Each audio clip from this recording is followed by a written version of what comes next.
Uber ಕಂಪನಿಯಿಂದ ಕನ್ನಡಿಗರ ಕಡೆಗಣನೆ. ಸ್ಥಳೀಯರಿಗೆ ಉದ್ಯೋಗ ನೀಡದೆ ಕಂಪನಿ ನಿರ್ಲಕ್ಷ್ಯವನ್ನ ತೋರಿಸ್ತಾ ಇದೆ. ಊಬರ್ ಕಂಪನಿಯವರು ಕನ್ನಡಿಗರ ಬಗ್ಗೆ ನಿರ್ಲಕ್ಷ್ಯವನ್ನ ತೋರಿಸ್ತಾ ಇದ್ದಾರೆ, ಕಡೆಗಣನೆಯನ್ನ ಮಾಡ್ತಾ ಇದ್ದಾರೆ. ಸ್ಥಳೀಯರಿಗೆ ಉದ್ಯೋಗವನ್ನ ನೀಡಬೇಕು, ಆದ್ರೆ ಈ ಒಂದು ಕಂಪನಿಯವರು ನಿರ್ಲಕ್ಷ್ಯ ಮಾಡ್ತಾ ಇದ್ದಾರೆ. ಊಬರ್ ಕಂಪನಿಗೆ ವಾರ್ನಿಂಗ್ ಕೊಟ್ಟ ರವಿಗಣಿಗ, ಕನ್ನಡಿಗರ ಡ್ರೈವರ್ಗೆ ಕಂಪನಿ ಉದ್ಯೋಗ ಕೊಡ್ತಾ ಇಲ್ಲ, ಕನ್ನಡಿಗರಿಗೆ ಕೆಲಸ ನೀಡದೆ ಅನ್ಯಾಯವನ್ನ ಮಾಡ್ತಾ ಇದೆ ಈ ಒಂದು ಊಬರ್ ಕಂಪನಿ. ಊಬರ್ ಕಂಪನಿ ವಿರುದ್ಧ ಶಾಸಕ ರವಿಗಣಿಗ ಅವರು ಆಕ್ರೋಶವನ್ನ ವ್ಯಕ್ತಪಡಿಸಿದ್ದಾರೆ. ಮಂಡ್ಯ ಮೂಲಕ ಚಾಲಕರಿಗೆ ಉದ್ಯೋಗ ನೀಡ್ತಾ ಇಲ್ಲ,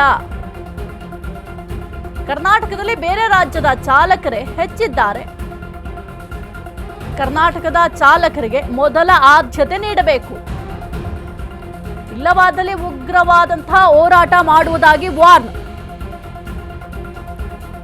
ಊಬರ್ ಕಂಪನಿ ವಿರುದ್ಧ ಶಾಸಕ ಗಣಿಗ ರವಿ ಆಕ್ರೋಶ.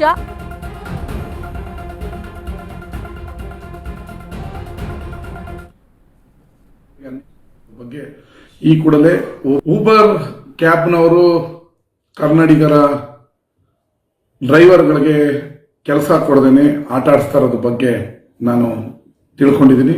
ಅದರಲ್ಲೂ ಮಂಡ್ಯ ಮೂಲದ ಕ್ಯಾಬ್ನ ಡ್ರೈವರ್ಗಳಿಗೆ ಅನ್ಯಾಯ ಆಗ್ತಾ ಇರೋದು ಮತ್ತು ಕನ್ನಡಿಗರಿಗೆ ಅನ್ಯಾಯ ಆಗ್ತಾ ಇರೋದ್ರ ಬಗ್ಗೆ ಈ ಕೂಡಲೇ ಊಬರ್ ಕಂಪನಿಯವರಿಗೆ ಎಚ್ಚರಿಕೆ ಕೊಡ್ತಾ ಇದ್ದೀನಿ.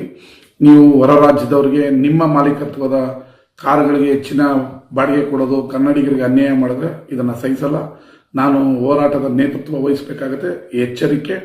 ಈ ಕೂಡಲೇ ನೀವು ತಾವು ಮಾಡಿರುವ ತಪ್ಪನ್ನು ತಿದ್ದುಕೊಂಡು ಕನ್ನಡಿಗರಿಗೆ, ಮಂಡ್ಯ ಮೂಲದ ಕ್ಯಾಬ್ ಡ್ರೈವರ್ಗಳಿಗೆ ಹಾಗೂ ಕರ್ನಾಟಕದವರಿಗೆ ಹೆಚ್ಚಿನ ಬಾಡಿಗೆ ಕೊಡಬೇಕು ಅಂತ ಎಚ್ಚರಿಸ್ತಾ ಇದ್ದೀನಿ. ಇದು ಕೊನೆಯ ಎಚ್ಚರಿಕೆ ಊಬರ್ನವರಿಗೆ. ನಮಸ್ಕಾರ. ಊಬರ್ ಸದ್ಯಕ್ಕೆ ಊಬರ್ನಿಂದ ಕನ್ನಡಿಗ ಡ್ರೈವರ್ಗಳಿಗೆ ಉದ್ಯೋಗ ಸಿಗ್ತಾ ಇಲ್ಲ ಅಂತ ಕೈ ಶಾಸಕ ರವಿಗಣಿಗ ಅವರು ಆಕ್ರೋಶವನ್ನು ವ್ಯಕ್ತಪಡಿಸ್ತಾ ಇದ್ದಾರೆ. ಸ್ಥಳೀಯರಿಗೆ ಉದ್ಯೋಗವನ್ನು ಕೊಡಬೇಕು, ಆದರೆ ಸ್ಥಳೀಯರಿಗೆ ಅವರು ಉದ್ಯೋಗವನ್ನು ಕೊಡ್ತಾ ಇಲ್ಲ. ಉದ್ಯೋಗ ಸೃಷ್ಟಿ ಮಾಡ್ತೀವಿ ಅಂತ ಹೇಳ್ತಾರೆ, ಆದರೆ ಉದ್ಯೋಗವನ್ನು ಸ್ಥಳೀಯರಿಗೆ ಕೊಡ್ತಾ ಇಲ್ಲ, ಬೇರೆಯವರಿಗೆ ಕೊಡ್ತಾ ಇದ್ದಾರೆ. ಮೊದಲು ನಮ್ಮ ಕನ್ನಡಿಗರಿಗೆ ಆದ್ಯತೆಯನ್ನು ಕೊಡಬೇಕು, ಜೊತೆಗೆ ಸ್ಥಳೀಯರಿಗೆ ಆದ್ಯತೆಯನ್ನು ಕೊಡಬೇಕು ಅಂತ ಆಕ್ರೋಶವನ್ನು ವ್ಯಕ್ತಪಡಿಸಿದ್ದಾರೆ. ಜೊತೆಗೆ ಊಬರ್ ಕಂಪನಿಗೆ ಒಂದು ವಾರ್ನಿಂಗ್ ಕೂಡ ಕೊಟ್ಟಿದ್ದಾರೆ.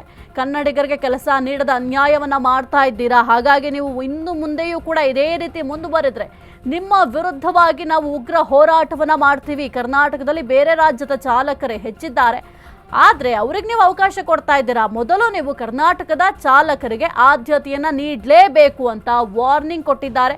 ಒಂದು ವೇಳೆ ನೀವು ಏನಾದರೂ ನಮ್ಮ ಕನ್ನಡಿಗರಿಗೆ ಆದ್ಯತೆ ಕೊಟ್ಟಿಲ್ಲ, ಕರ್ನಾಟಕದವರಿಗೆ ಆದ್ಯತೆ ಕೊಟ್ಟಿಲ್ಲ ಅಂತ ಆದಲ್ಲಿ ನಾವು ಹೋರಾಟವನ್ನ ತೀವ್ರಗೊಳಿಸ್ತೀವಿ, ಉಗ್ರವಾದ ಹೋರಾಟವನ್ನ ಮಾಡ್ತೀವಿ ಅಂತ ಎಚ್ಚರಿಕೆಯನ್ನು ಕೂಡ ಕೊಟ್ಟಿದ್ದಾರೆ ಕೈ ಶಾಸಕ ರವಿಗಣಿಗ.